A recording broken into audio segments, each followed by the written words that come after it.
Build simple schedules. Alright, the first thing you want to do is when you're in the schedules page, select from your project, your number of projects here. In this case we'll use the new home and we'll start to populate the schedule. So all you need to do is click on the day. We want to do site fencing. So we think this task will take us 3 work days. And you can see the date will update here automatically, or you can just change it on the 30th and update automatically to 4 work days.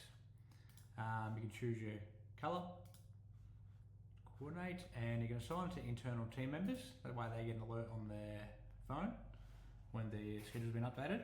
And then the task owner, which in this case is myself, Matthew Ryan, if one of my other team members had made this task, display who made the task. As you connect through, and if you want to move, say we've got to later day, we can just click and drag the screen and it drags over 1 business day, or we can double click and it'll populate again and we can move it back to the 27th. Another good feature we have is linking schedules. So we come back to the page over here. I've already pre-populated the site cut, plumbing undergrounds, underground electrician, digging footings, inspection, and pour footings. So you can see I'm just dragging and move them around as I see fit. And if you want to link things, there's a couple of easy ways. So the easiest way I like to do if you want to link multiple, which in this case I want to link all the space stage together. In case we're delayed on a building permit, the whole job gets pushed out 5 days, it'll be annoying to move all these trades one by one. So click new link group. We'll call this base stage, the colour. And then all you have to do is click on the task and then click done once we're finished. So we're going to click the site fencing, site cut, underground plumber, sparky, dig footings, the inspection and pour footings. Done.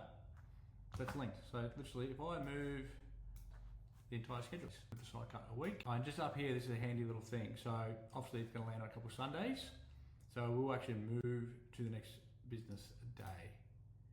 That way it automatically sends it back to the start as we see. Happy there. That way all your schedule's linked and away you go. If you're unhappy with the schedule, you can click on link summary. So you can dissolve the entire group, or let's say we're going to be pouring the footings. We're not confident that's going to happen. We can just dissolve this line item, close, and that way when I move the schedule, the pour footings will still stay there. We move back and away we go. Same thing, say we're not happy with the entire schedule, we'll just dissolve the link. That way the whole link's dissolved and everything's back to 1 by 1.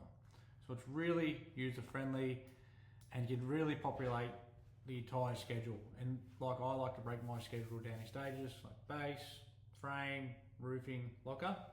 So I might link all my base stage of 9 items here. I've got my next 10 items for my frame stage, which affects the fall protection, the roofer, etc. That way it's got the flexibility to move your schedule. It's super clean and super easy to use, guys. Thank you.